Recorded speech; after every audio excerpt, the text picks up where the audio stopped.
All right. Albert drops it. Good dog. My father snatches the ball and holds it high, waiting for others to come out of the water and pay attention. You sure? He asks me. The wise man doesn't give the right questions. He poses the right questions. Oh. The wise man doesn't give the right answers. He poses the right questions. I think it was the wrong question. Claude Lévi-Strauss, he adds, explains the quote. Anthropologist. All 4 dogs are waiting now. Harris throws the ball, and they leap into the water, swimming and panting. He puts his arm around me. You did well tonight with the lemon speech, he said. Did me proud.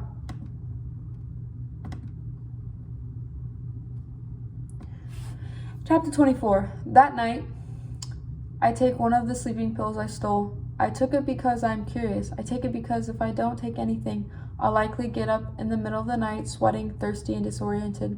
That happens a lot, and I like the feeling I get from my painkillers, so I want to save those for when I'm awake. I take it too because the events of tonight had me especially keyed up. My mother's photograph, seeing Yardley and George, the kisses with Pef, the plan for tomorrow, the conversation with my father. Energy buzzes through me, but I am also bone tired. I want to turn myself off like a light. I am careful. I do not take the sleeping pills with anything else. I have not had any alcohol, and it works. I fall into sleep fast. It is dreamless.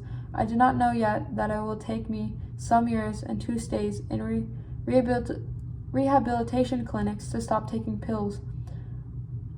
I do not know that this habit will make me drop out of college, or that even after recovery I'll always drink a little more than I should to fill the gap where once these pills consoled me. I didn't know yet that I'd regret drinking so much, and the way the habit had made me a lazy thinker, it clouds my judgment and makes me a more selfish, dimmer version of the person I might have been. I don't know yet that I will wonder in my 40s whether my son Johnny is dead, partly because I am such a drinker. I don't know any of that. I just sleep.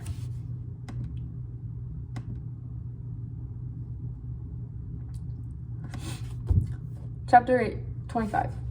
Let me tell you another fairy tale. It is not a famous one.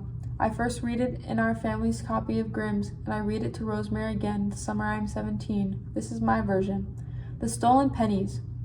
Once upon a time, a man went to visit a friend. This friend had several children and a wife. On the day of the guest's arrival, they all sat down to a meal. As the clock struck noon, the front door of the house opened. In walked a girl of about 10 years old. She wore a white dress and no shoes. No one in the house paid any mind except the guest. They all just kept eating. The girl walked silently past the family at the table and into the next room. She did not look around. Who is that child? Asked the guest. The family told him. They saw no one. They returned to their meal. After a time, the child walked back out past the family and through the front door. Who is that child?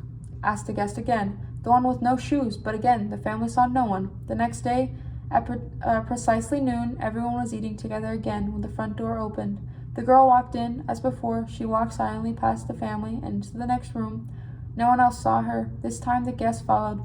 Through a crack in the door, he saw the child on her knees, scratching with her fingernails at the floorboards. She became frantic, digging.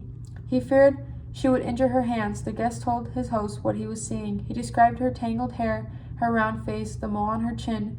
Now they revealed what they had hidden from him during his strange, tense visit. One of the children had died 4 weeks ago of a sudden illness. She was a 10-year-old girl with tangled hair, a round face, and a mole on her chin. The parents went into the next room. They wrenched open the floorboard where the ghost child had been digging and found 2 pennies. And now the mother knew the story. She had given the money to her daughter so that the girl could give it to a beggar who was asking for food in the street. The girl had pocketed it. She probably wanted to buy Swiceback